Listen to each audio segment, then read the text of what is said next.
Let me tell you about a demographic shift that's reshaping the future of the world's most populous nations. Over here, you've got China, a country that just recorded its third straight year of population decline. And over here, you've got India, which recently overtook China as the world's most populous nation. But I'm interested in what's happening inside these numbers because they tell us an incredible story about how our world is changing. In 2024, China's population dropped by 1.39 million people, landing at 1.408 billion.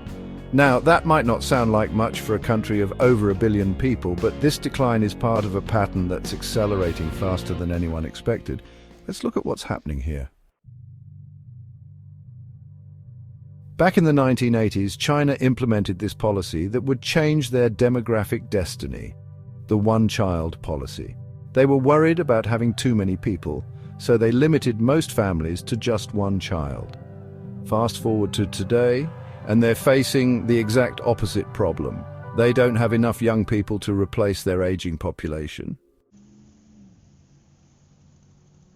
Here's what the numbers tell us. In 2024, China recorded 9.54 million births. That's actually up from 9 million the year before. A tiny increase that happened because 2024 was the year of the dragon, considered an auspicious time to have children in Chinese culture. But here's the crucial part. They also had 10.93 million deaths, more people dying than being born. And this gap, it's expected to keep growing.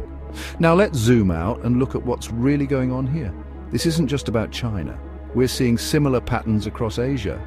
Japan's population has shrunk by 3 million since 2008. South Korea's birth rate has plummeted to the lowest in the world. Even Italy, over in Europe, saw its births fall below 400,000 for the first time since they started keeping records. But I'm particularly interested in what's happening inside China's numbers, because they tell us something fascinating about how societies transform. Over here, you've got the cities where more and more Chinese people are moving. In fact, 943.3 million Chinese now live in urban areas. That's up by nearly 11 million in just 1 year.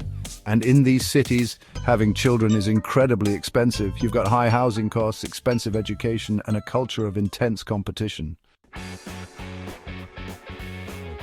This brings us to what I think is the most important part of this story, the aging population.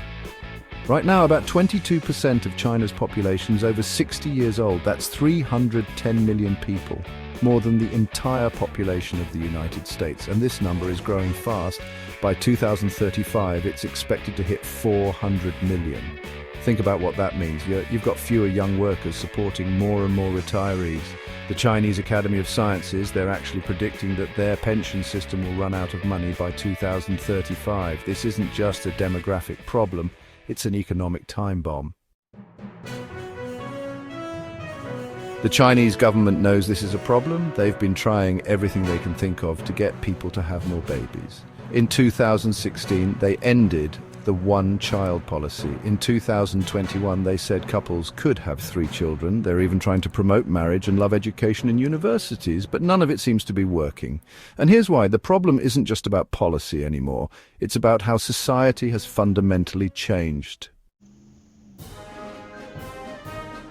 Young people in China, just like in Japan and South Korea, are choosing different lifestyles. They're getting married later, if at all. They're prioritizing their careers. And when they look at the cost of raising a child, from housing to education to healthcare, many are simply saying no thanks. This is reshaping everything about how China works. Their economy was built on having lots of young workers in factories. Their social security system was designed assuming there would always be more young people than old people. Their whole society was structured around continued growth. But now, all of that's changing. And it's not just China. This is a preview of what's coming for many countries around the world. As societies get richer, as more people move to cities, as education levels rise, especially for women, birth rates tend to fall. It's a pattern we're seeing everywhere, from Taiwan to Thailand, from Korea to Italy. The big question now is, how do we adapt to this new reality? How do we build economies and societies that can thrive with fewer young people and more elderly citizens? Because this isn't just about China anymore, it's about the future of human society itself. Some countries are trying to solve this with immigration, bringing in young workers from other places. Others are investing heavily in automation and robotics, trying to maintain productivity with fewer workers. And some, like China, are desperately trying to convince their citizens to have more children. But here's the thing, there's no easy solution. This is one of the biggest challenges facing humanity in the 21st century. And what happens in China, with its 1.4 billion people, will have huge implications for all of us.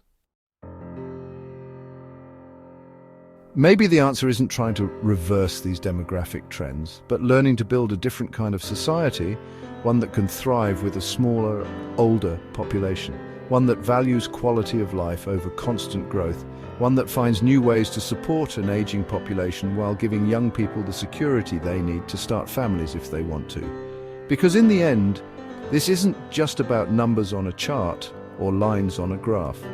It's about how we organize our societies, how we support each other across generations, and ultimately what kind of future we want to build.